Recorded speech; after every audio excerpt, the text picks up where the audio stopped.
Hey, all you big dogs and puppies. I am Austin Ward for Lettermen Row. This is Road Beers episode number 3. It's still a cat-free zone, but we obviously did, I think all three of us now, Spencer Holbrook getting ready for the Chive by, manning the video controls, and my cohort here, Jeremy Birmingham, I believe. We've all Hello. now made it through Tiger King and the Insanity, and I'm not going to be Carol Baskins because I'm not a murderer and I'm not a big fan of cats myself. So Spencer was like throwing down the gauntlet that I was going to introduce this week's podcast that way, and there was no chance. That's just not happening. Yeah, Spencer, his obsession right now with cats is literally shaking me. I'm literally shook.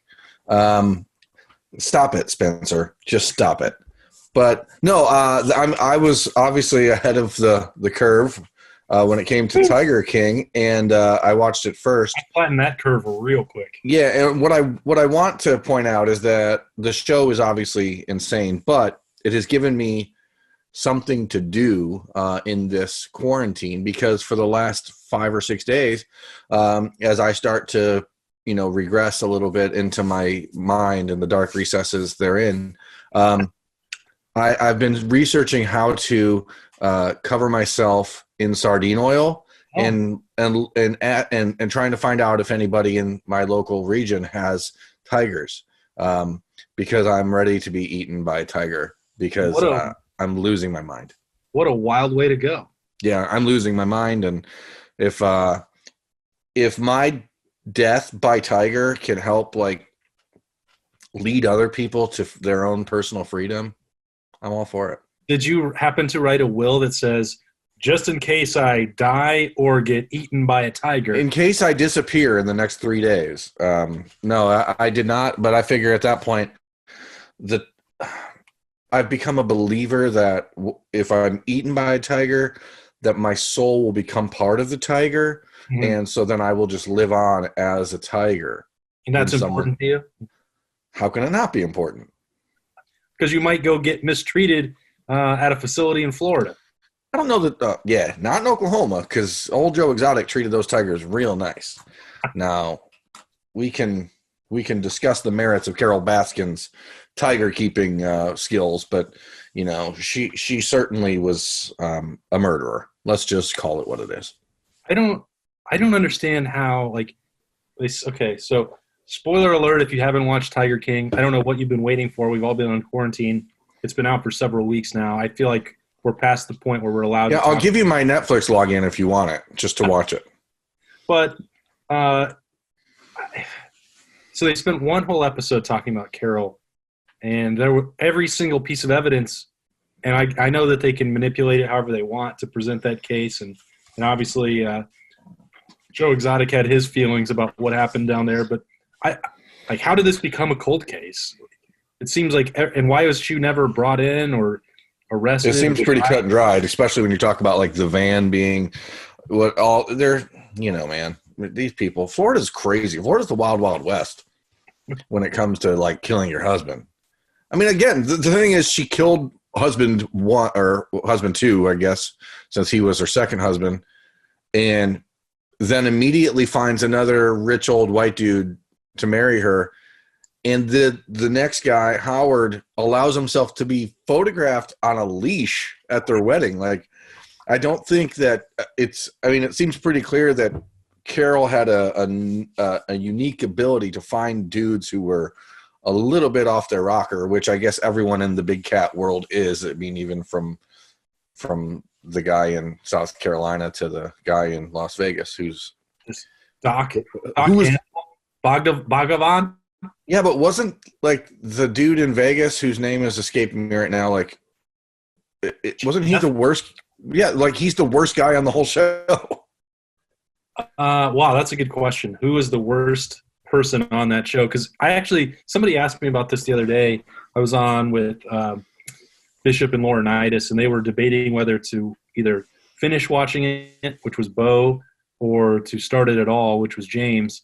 And I was like, I had just wrapped up, and I was like, I don't know how to answer that. Everybody is seeing it, and it makes for good quarantine filler. It's entertaining. It's insane. Like, you don't really want to be left out of the conversation. But when I got to the end, I was like, I don't know why this exists. Yeah. I'm kind of disturbed by it. I'm a little bit bothered that I spent, 6 hours diving into it. And not only that, and then I started reading, the initial reporting.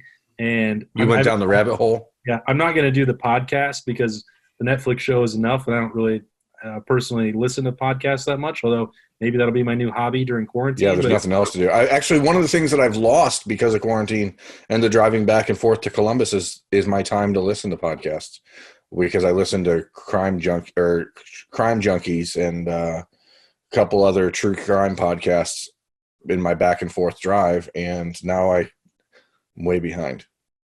But so, I mean, that's Please sardine oil me. Who is the worst human being that's on that show? Like, I don't think that it's Joe Exotic, because I think he's, for the most part, too stupid to really be a successful evil mastermind. Yeah, but like the reality show producer guy, who's clearly like the guy getting paid behind this episode or behind this documentary, is awful too. They're all awful. They're all awful human beings. What was so awful about him? I mean, he clearly was. I mean, he turned on Joe for the show. He turned on him. He was there filming a show, and it was like, you know what? I'm going to take all this and make it my own. And it's like, come on, man. What was he supposed to do? Joe burned down all of his videos? I don't know. I just know you don't wear a hat and smoke like that guy does unless you're evil.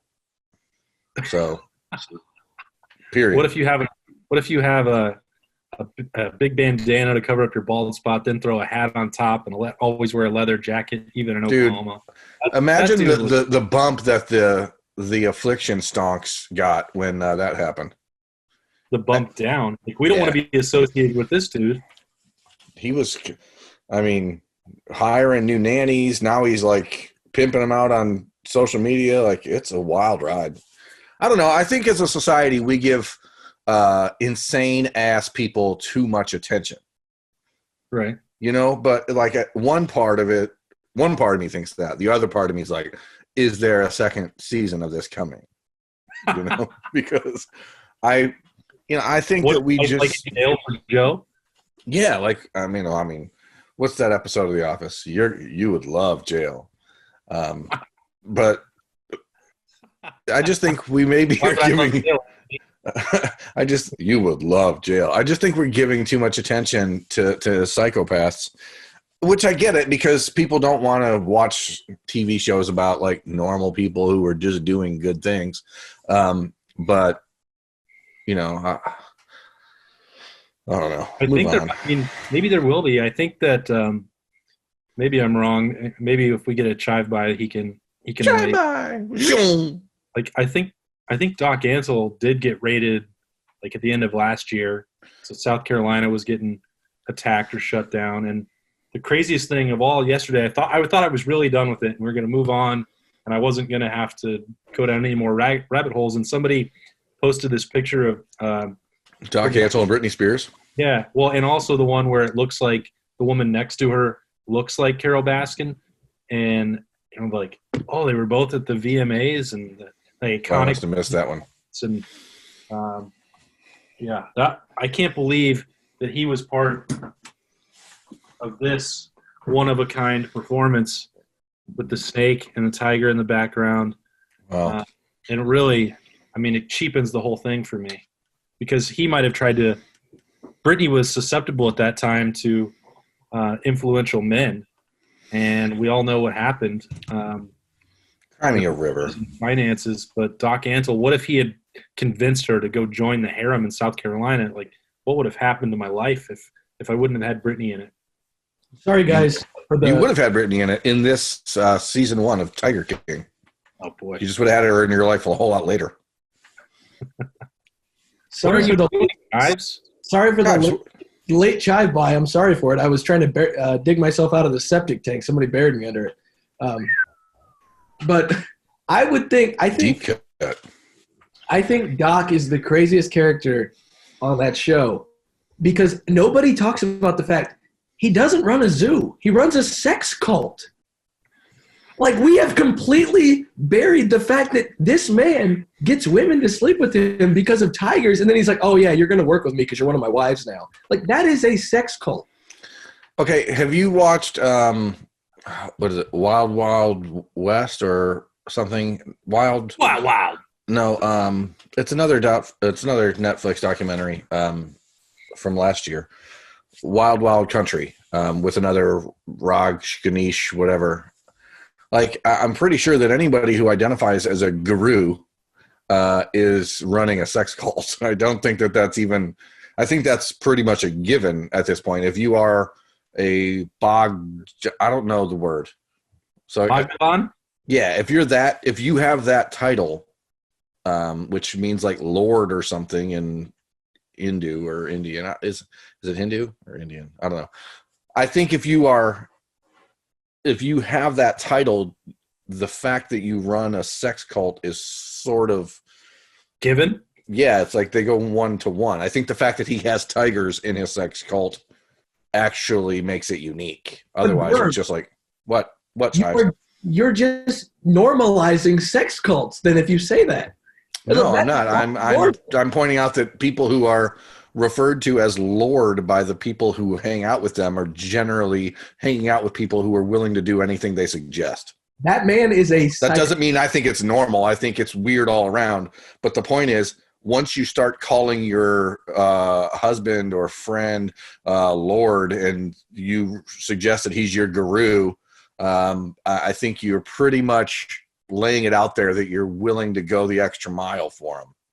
I guess that's what I'm saying. I guess that's fair. I don't know. It's just like them just kind of skipping over the fact that, like, yeah, he runs a sex cult within this tiger kingpin is like, wow, we're kind of just burying a big lead there just to get to the tigers. They don't call Myrtle Beach the Dirty Myrtle for no reason. All right. What is your number one takeaway from Tiger King? Because this will probably be the last time that we ever acknowledge it, unless they come out with season 2 in the next week.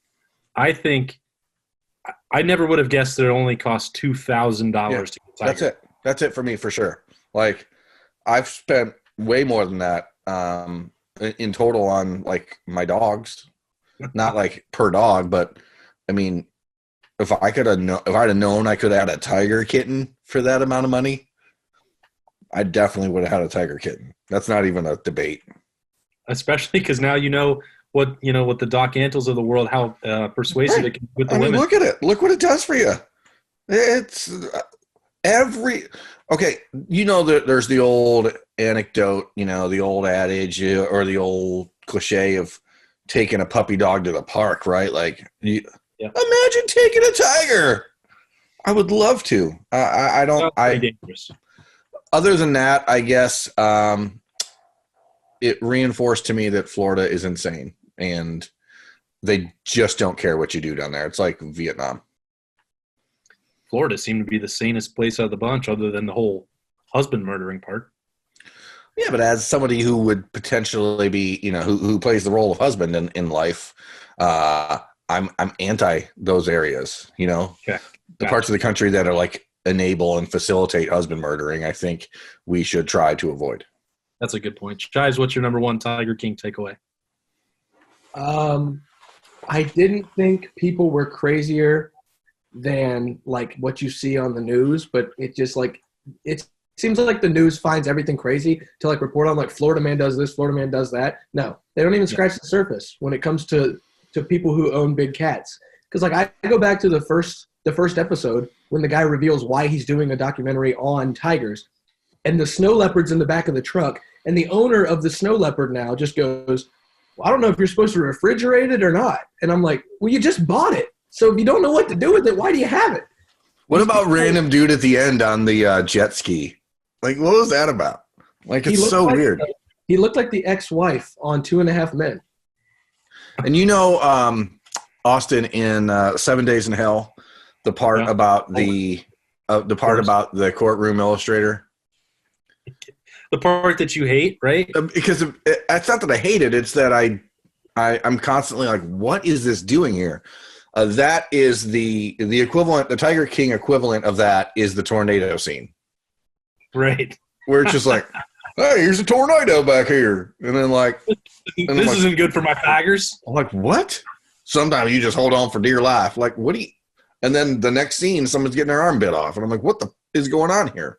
It needed more beautiful women, crazier drugs, more expensive cars. It's Finally, pretty wild. Everything that was left for him was not on this world. Can I just add one tiny little tidbit that James Garretson has to be the worst confidential informant in the history of the FBI? He wasn't very good at it. Yeah, it's hard to dispute that. He's like, I am a confidential informant still to this day. And they're like, you're not confidential. Yeah. Would you like to join me as a confidential informant? It's really fun. I'm out recruiting confidential informants. That's French for confidential informant. Yeah, I don't know. Hey, let me ask you this. Do you guys have we're now 3 weeks into this insane thing we're doing in the world. What's your biggest regret over the first 3 weeks of quarantine? Whew. What would you have done different? I don't know. Since you and I got back from Carolina, I think that we've done a pretty good job of sticking with the rules and staying inside. Today's the first day I've worn. Today's the first day in 2 weeks I've put on deodorant. That's not a lie. I figured I'd spruce it up today. I doubt that you regret that. No. That's just anecdotal. My biggest regret is telling a 10-year-old that Frozen 2 is on Disney Plus.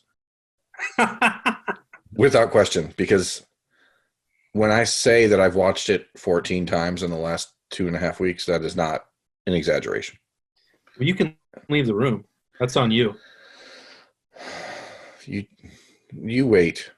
Right now, you have a rock-eating 2-year-old. Wait till you get older, and they get older. They don't let you leave the room.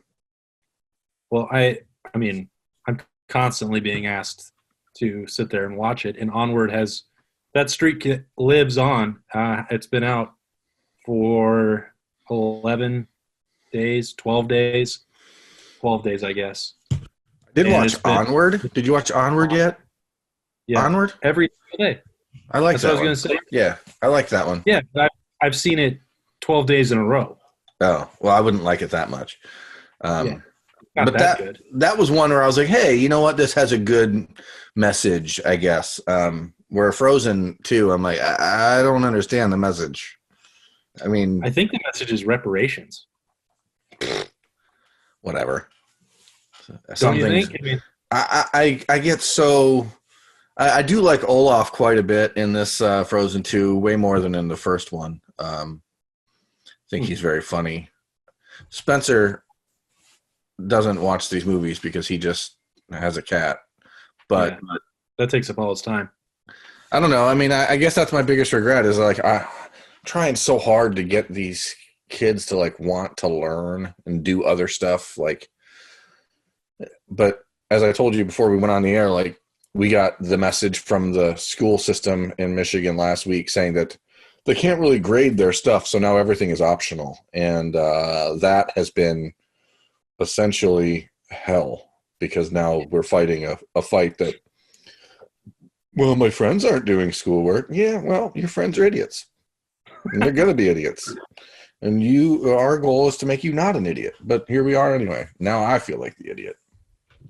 I don't think I've had any of that stuff. And if I made a mistake, I'm not going to know, for maybe 5 or 6 more days because I did – once they reversed course and opened up golf course. The state of Ohio allowed golf courses to be open again, I went with my 2 of my brothers-in-law and one of my good friends and a longtime supporter of Lettermen Row to play around on Sunday, which is kind of weird right now because it's one person in, one person out of the to go pay pro shop. Oh yeah. One cart. You have to one person per cart.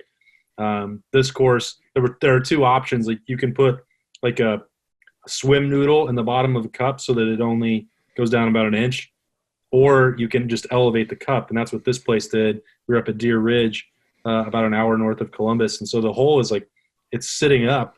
You just have to bang it off. It doesn't go in. Yeah, so it's weird. But we're so desperate to go out and do something outdoors and play that you went out in 55-mile-an-hour winds to hit a golf ball. Well, that was the regretful part, but I can't control the weather, and I wanted so badly to play. I was like, okay, I don't care about the cups being out of the hole. I don't care about how windy it is, how wet it is. I've got to go play. And that was only after 2 weeks of this, so I can't even imagine what it's going to be like in 2 months. Yeah, I mean, we've avoided, we're doing the whole walk thing, go out, get outside and try to do that. But, it's still March in Ohio, and it's 40 degrees and raining all the time. And when it's not 40 degrees and raining, it's 58 degrees and raining with 50-mile-an-hour winds. So it's there's not really a win situation here. So we don't even need to bring Chives in. We know he got a cat, so that was he can't even. How's that kitty litter changing going, Chives? Enjoying it? Hey, Chives, for real, has the cat peed on your curtains yet? I don't know. I live in a you would know, so I guess I'll take that as a I'll take that as a no, because you would absolutely be aware. Yeah, no. Here's the thing though. I don't have curtains. I have blinds and I don't have curtains. So it's not really an option for him. Well, I guess you're winning that battle. It'll find a way. You win in that battle. To pee on the non-existent curtains. I guess he'll find a way. Can I give a regret? Sure, absolutely. It's not cat related? No, it's actually exercise related, because I went on a run yesterday and I ran around this pond that I really like, but the geese there are really mean. Like every time you run by them, they hiss. So yesterday I'm on my run and I'm running a decent time. I'm trying to improve my time every day. And there's a goose in the middle of the pond, and all of a sudden he just jumps out of the pond. I hear his wings flapping, so I'm like, oh, I'm going to turn and look at this goose fly away, just like randomly. It starts coming right toward my face. So I had to sprint away, and it landed right beside me and tried to peck my shoe and then hissed at me until I sprinted away. And it might have been the scariest moment of my life. Okay, Chives, I'm going to send you a GoPro, and I'm going to need you to record the next run you take. But I want you to go back to that same pond. No, that is great. But why do you like this pond? What is it about the pond? I don't know. It's a pretty pond. There's usually some ducks there and some turtles I can see on my run. And some angry geese. Yeah, and apparently the geese are too angry there. So I'm not going back to that pond. I'll run to a different pond. Because there's 6 apartment complexes here and all of them have ponds. So I've got options. Huh. I'm really glad that you didn't tell us that story before we started rolling, because I needed to be fresh for that. You getting attacked by animals during a quarantine is not something I could have predicted today. Were you covered in sardine oil? So you stopped running to look at the goose. No. So I was running on who then began to peck at your feet? No, I ran by the side of the pond on the path that's right up against the pond. And he was in the middle of the pond, in the water. He saw me, started coming after me, and I had to sprint away from him. Were you wearing some sort of anti-goose shirt? No, I was wearing tennis shoes, black shorts, and a black sweatshirt. And I was covered no doubt. You look like a shadow. Wow. And I was covered in sardine oil. I knew you had to. That was it. You were burying the lead there. Well, as long as he didn't get me and put me under the septic tank, I'm pretty certain that I'm okay. I can't. What if you were public enemy number one for all geese everywhere, and you just didn't know it? What if every animal? Have you ever hit a goose with your car, Chives? No, I've hit numerous different birds, including a turkey, but I've never hit a goose. A turkey? There are wild turkeys in Hardin County. There are some of them here and there, and I accidentally hit one time. It was the middle of the night. Turkey was standing in the road. Wow. 50 pounds? 40 pounds? It was a pretty small turkey, but I got out to look at it because it made a big thud, and I thought it was a raccoon. I was like, wait a second, that was not a raccoon. There a couple feathers flew, and all of a sudden I got out, and I was like, that's a turkey. Wow. So I had smoked turkey, if you will. I won't. No. Won't. Yeah, I'm not gonna. I'm sorry. No, but what do you do after you hit a turkey on the road? Do you clean it up, or did you take it home, or stuff it, or what? No, so it was in the winter. No, it was in the fall, and I keep about October. A journal of all the birds you've hit. No, about October Dear and Daddy, November. today I Really finally got my about turkey. Bird hatred. Now they're finally turning the tables back on Chives when you least expect it. When you're just out for some exercise, we're gunning for your shoes, Chives. Dear Diary, after 14 months of bird hunting, I finally got my turkey. No, so what I do is in like October, November, I start keeping. Oddly enough, there's journal.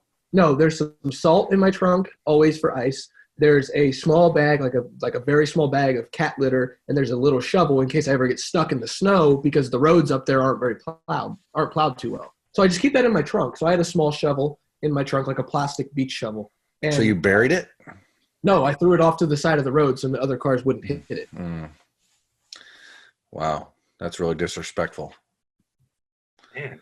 I think you know now why all other birds hate you, though. I mean, this was very easy to get to the bottom of. They all solved. communicate. It's called Tweeter.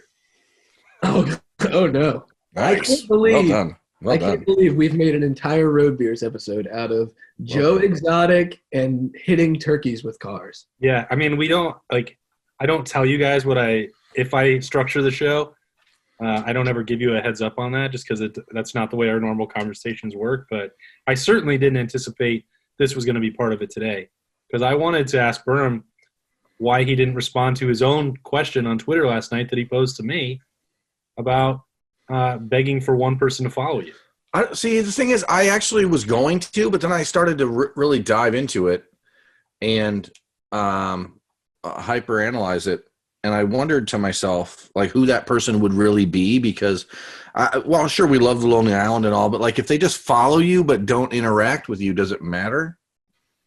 You know? So I guess you wonder, like, would you rather it be someone that was going to be engaging in conversation or just someone that, you know, you can point to and say, hey, they follow me on Twitter. But right.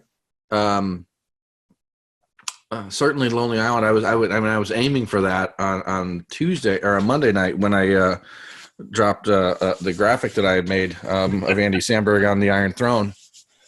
But all I got was the like there. Yeah. Same with the bracket. We at least got likes from them. Who would it be? I mean, I don't know. There's a lot of people in the world that I would like to have a conversation with and interact with. And I fear, because I know my own personality, that if the Lonely Island account followed, I would like instantly like DM, be like, yo, what's up? We should be best friends. Yeah. You know, we are big fans of Nikki Glaser, and I think she's hilarious and entertaining, and I think she would actually be somewhat engaging when it came to conversation, or maybe not, maybe because we're not as funny as we think we are. But we're not actually comedians.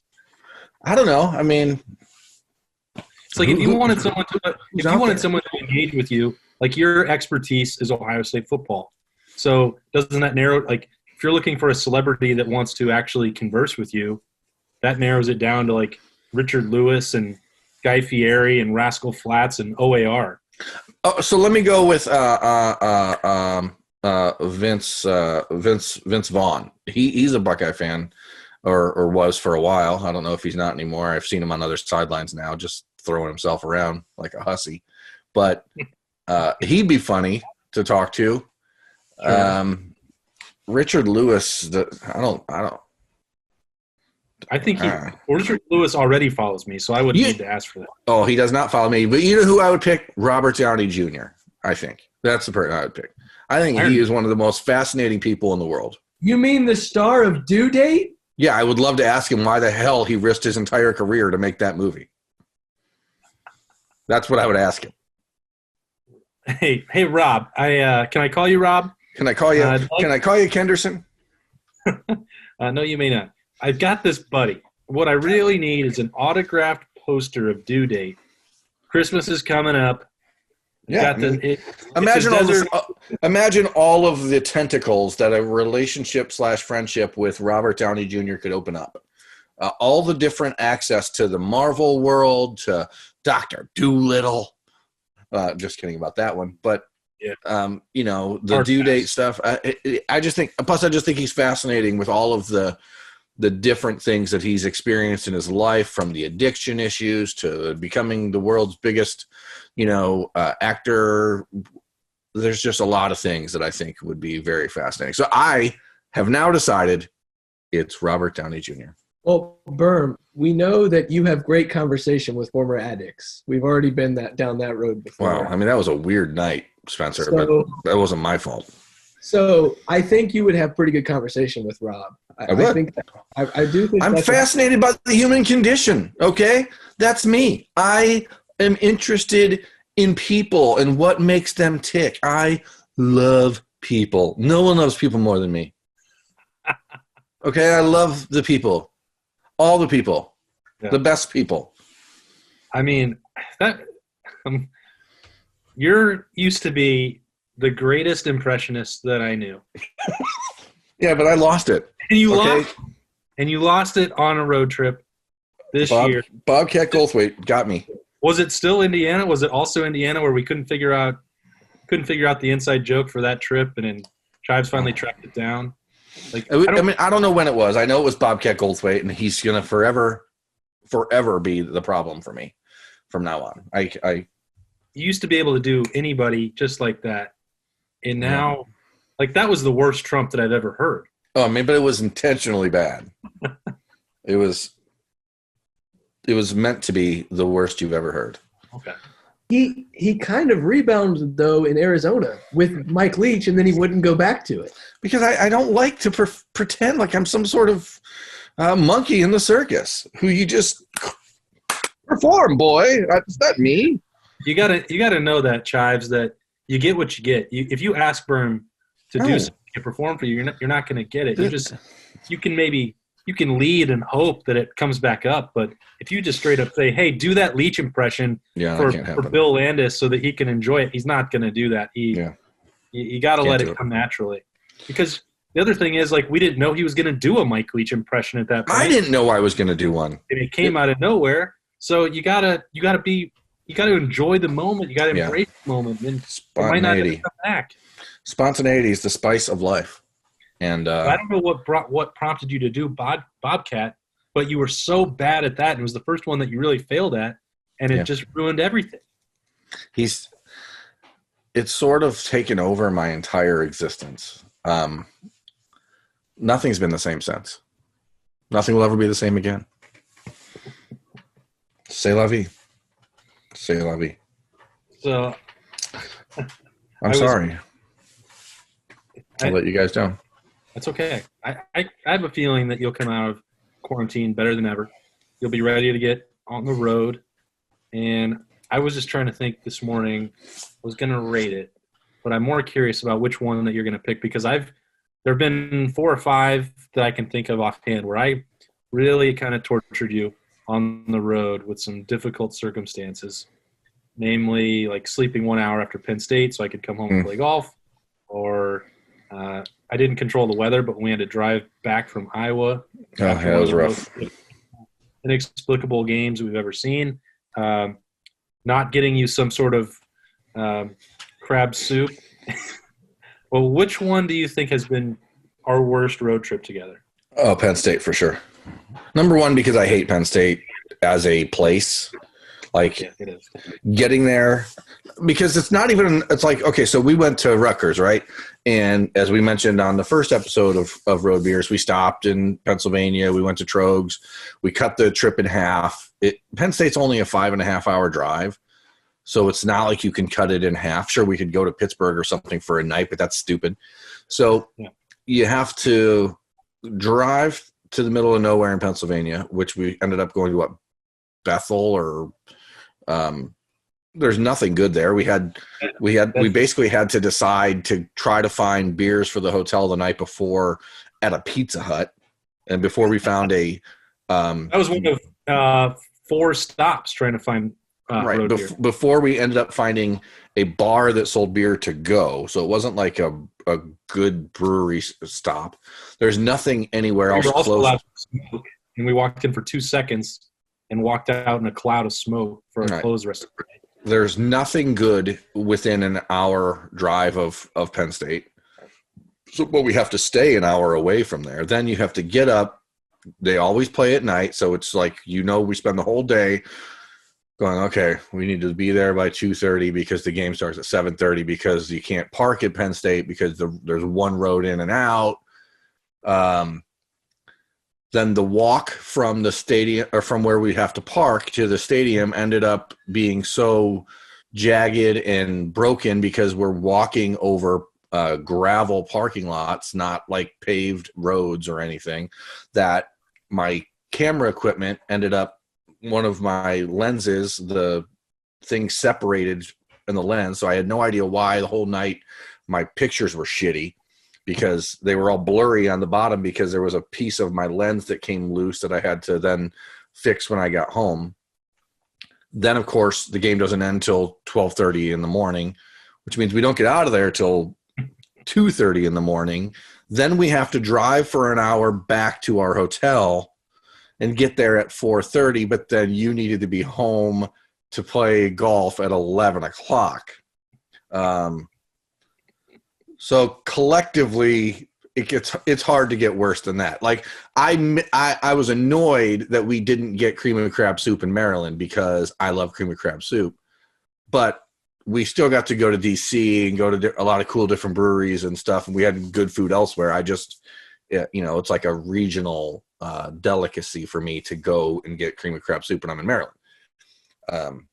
But Penn State on so many levels is the worst place in the Big Ten, and the circumstances around it being as they are make it the worst trip every other year, no matter what. Yeah. But when we have to then get 1 hour of sleep to get back to Columbus so you could play golf, that certainly takes it to a different level. And but other than that, it was fine. It didn't really turn out that well for me because it turns out that coming back from all those things that you just described over the previous 48 hours and then immediately going out and starting drinking several home beers on the golf course wasn't a good thing for me physically. Weird, right? That round, yeah, it's weird how that worked out. Didn't pan out. I always think I think the stories of when we're on the road and not just making it look pretty for Instagram with the road beers, like they make for some fascinating stories, but I always want to make sure that it never. We did have. Comes where off. Was that place? We went to that brewery in Bethel, or where was it? Bethel? Bedford, right?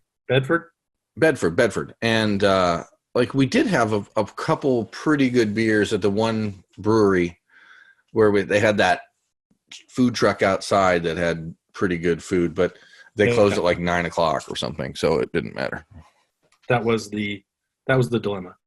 It's weird. Second shout out for Bill Landis in this episode. He was going to come join us. And sorry, we're already done here because they kicked us out at 9 p.m. Right, and then him and Ari had to go to Pizza Hut to get beer.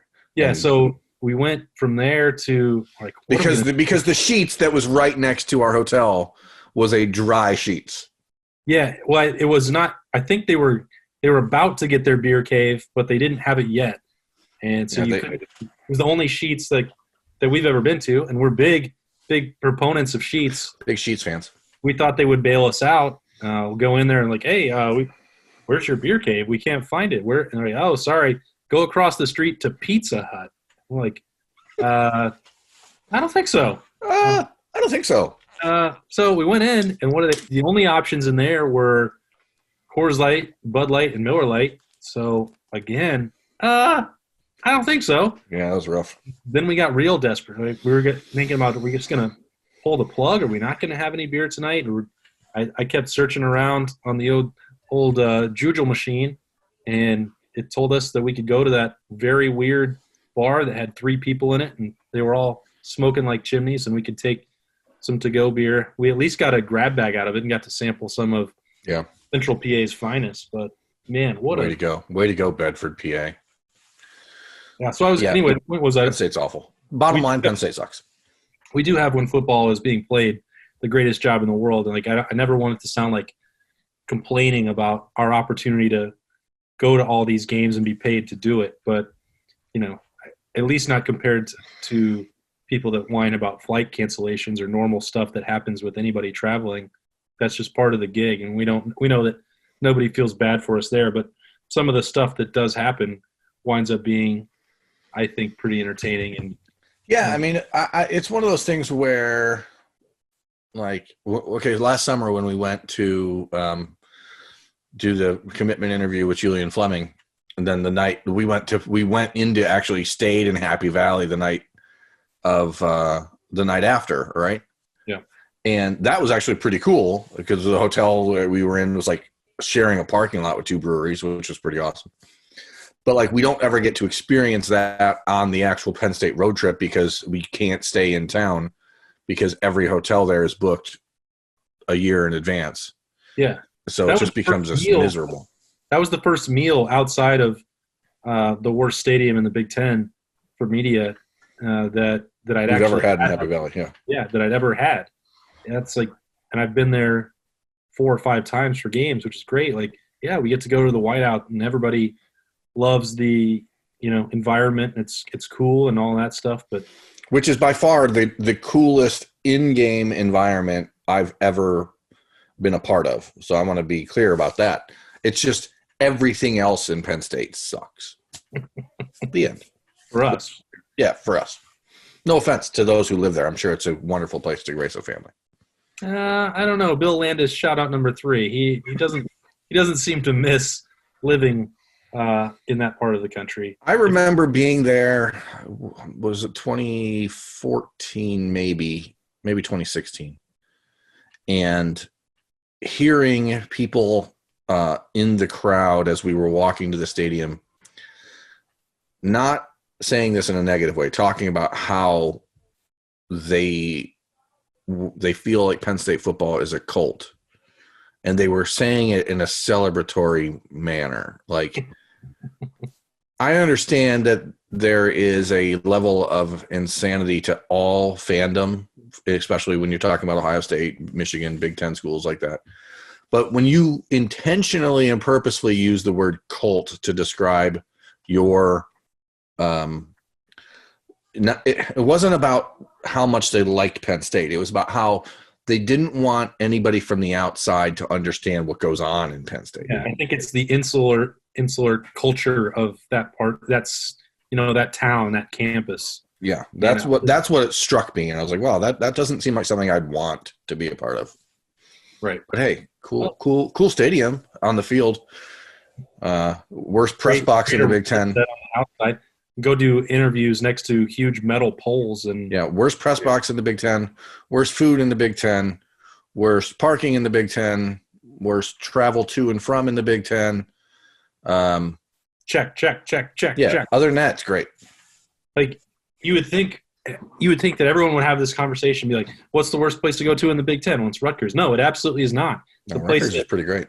Like, if you are a fan, and obviously that's different. Like, you're a fan and you want to go to a huge game, you want there to actually be an atmosphere. Yeah, you're going to take Penn State over Rutgers. But from our perspective, the stuff that we deal with, I don't think that there's even a close second. Penn State is the worst place in the league. Rutgers is pretty great from a media perspective for a lot of reasons. I'm trying to think what I would rate as the next worst experience. I mean, probably Purdue. Illinois. Purdue would be mine.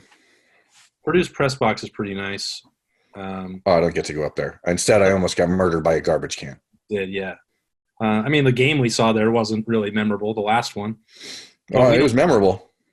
But we don't stay in around Purdue either. We stay in Indianapolis. So. But we love staying in Indianapolis. Yeah.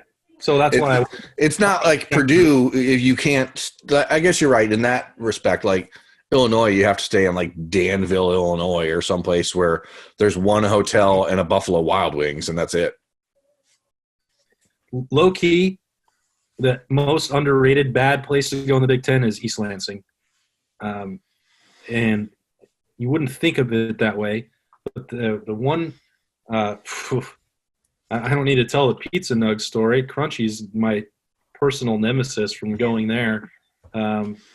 The two of the worst breweries the state of Michigan does have some really great breweries, and I love visiting up there for that. But none of them are in East Lansing. In fact, two of the worst breweries around college campuses that I've ever been to in my life are in East Lansing. And you go to the press box; they're the only ones that do it this way. Oh, They the hot dog sticker or the hot dog coupon. Get two little, paper coupons so that you can get a hot dog or a pretzel, and maybe a brat. Like those are your three options. See, like, ironically, though, Michigan State, and I'm not in the press box, so people who wonder like the difference, right? I'm always in a media workroom. Michigan State's media workroom is pretty great, like comparatively speaking to like Michigan or Penn State. Penn State's the worst. It's literally a closet, and we're sharing it with 100 people. Michigan State's pretty great. Rutgers is great.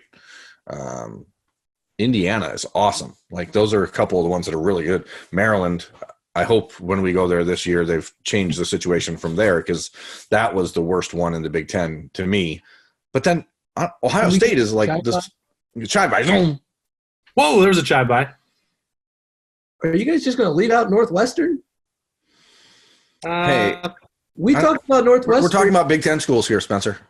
The rapid reaction from Northwestern called it the worst trip of all time due to everything wrong that happened. It was a high school field. It's a high school stadium. I don't even consider it. I think that was out of the stadium. I think that was partly because they weren't prepared to have a Friday night game. You're right, Chives. I mean, that was maybe I was guilty of being a prisoner of the moment. That was a really bad one. I didn't think Northwestern didn't come to mind because the rest of the time, like you're in Chicago, and as long as you don't stupidly order a flight with 13% ABV stouts that you don't really actually want to drink without passing over and dying, not to name any names of people who might have ordered a flight inappropriately. Not sure who that could be.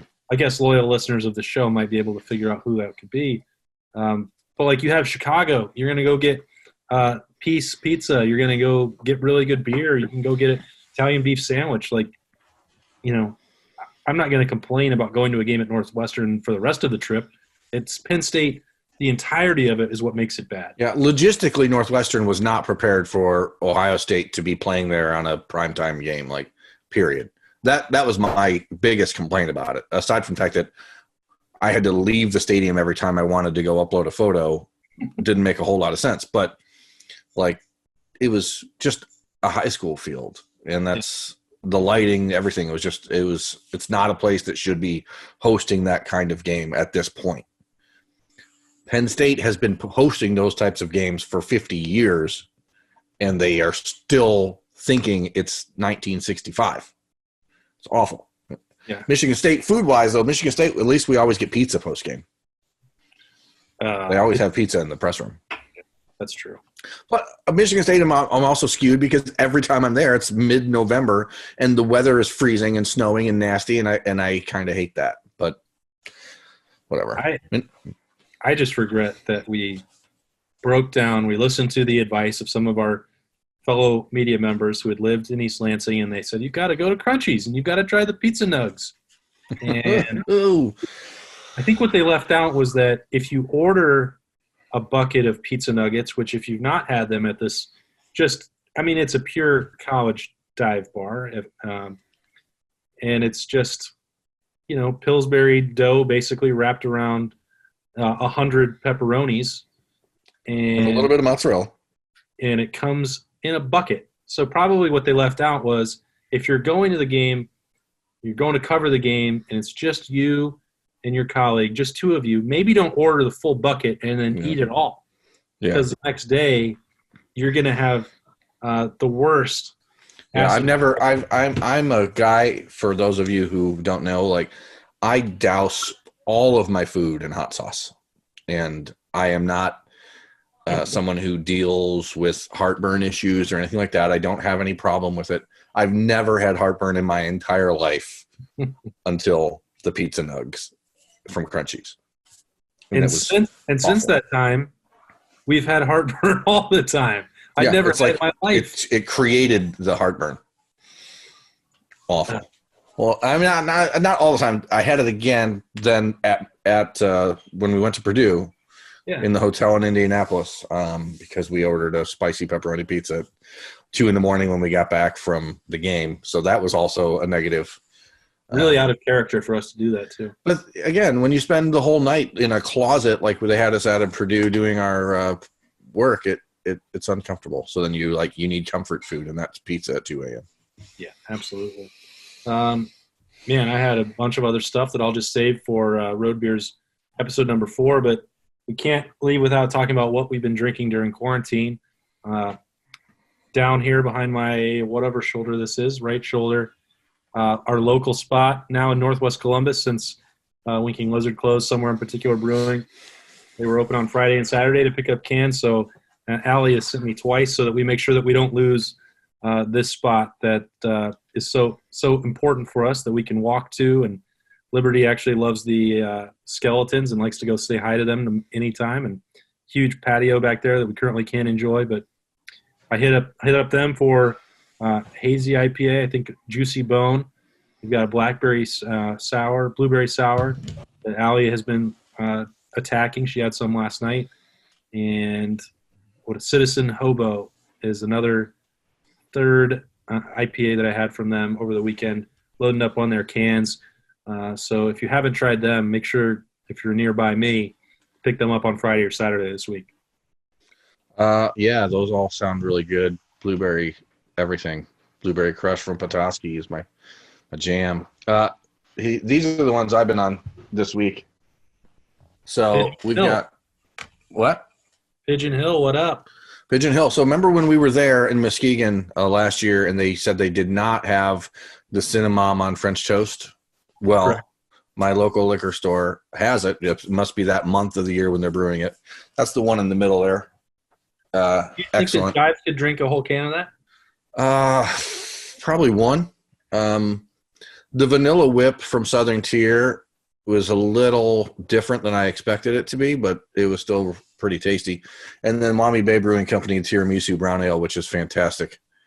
Tell me about the Vanilla Whip. So, that's actually a vanilla milkshake IPA? Yeah. I didn't get nearly as much vanilla as I thought I would out of it. It actually has some more fruit to it than I was anticipating, because you think Vanilla Whip, you're getting more of, as we said, I like the desserty type beers, but it was more hazy than it was like the vanilla flavor, I guess.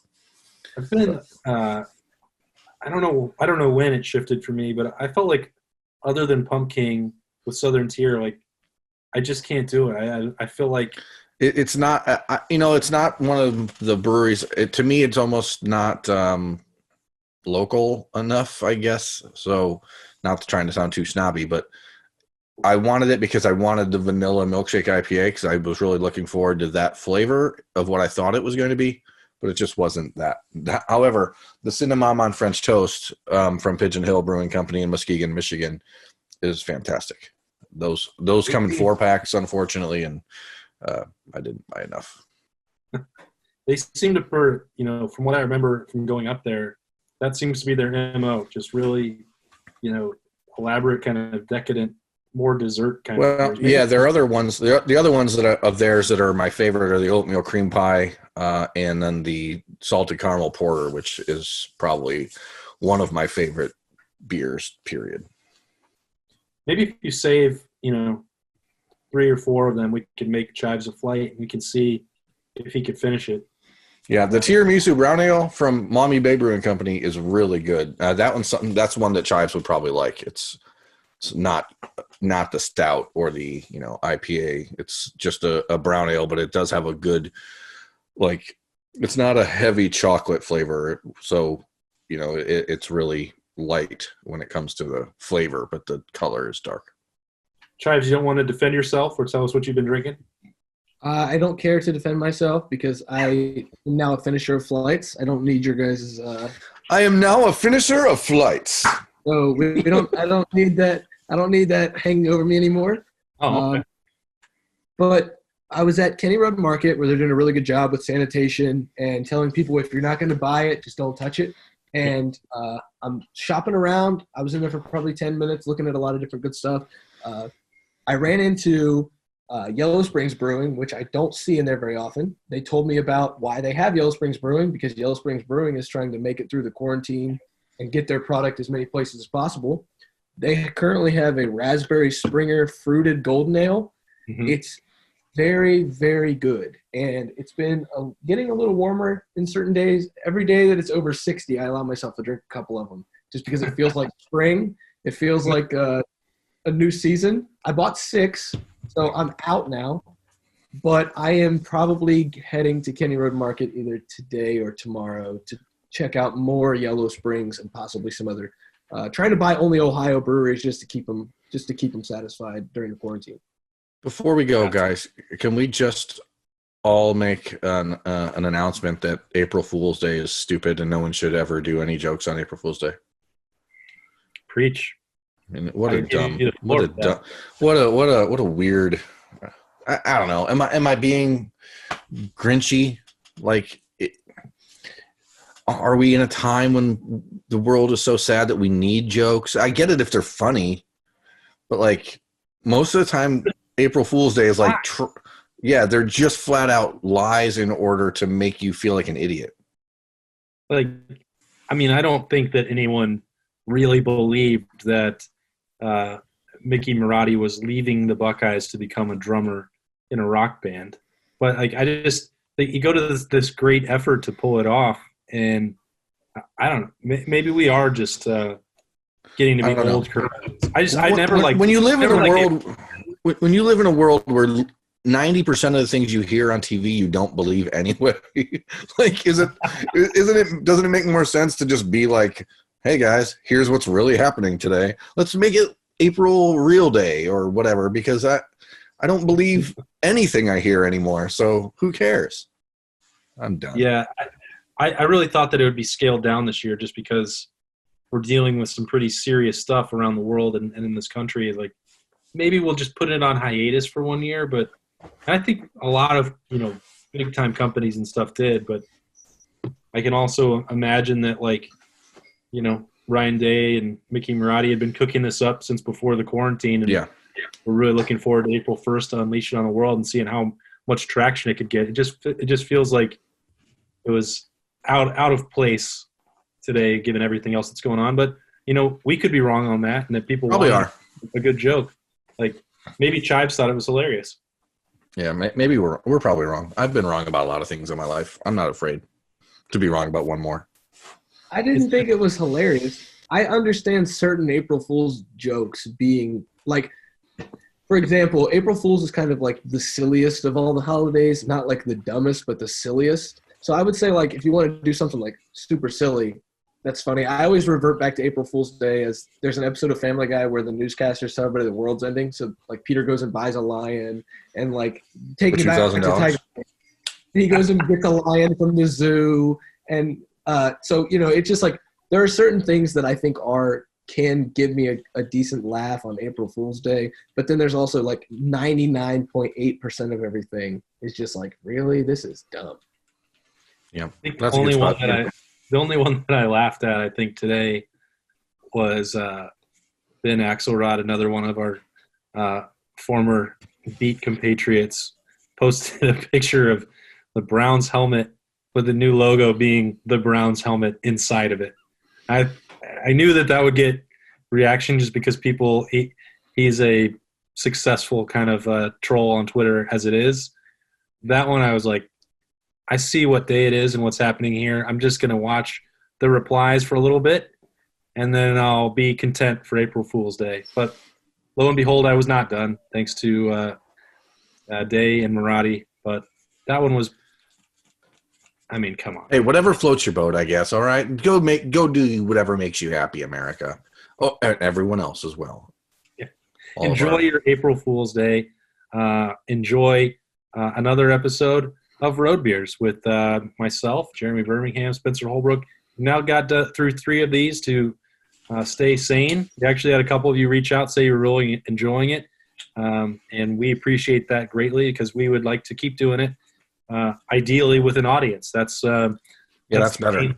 That's the main point. If you got stuff that you want us to talk about or debate or be silly about, please keep reaching out. And if you hate it, well, we'll take that too. We're big boys. We can take the criticism. Probably won't stop us. We'll probably just talk about you on that episode. That's true.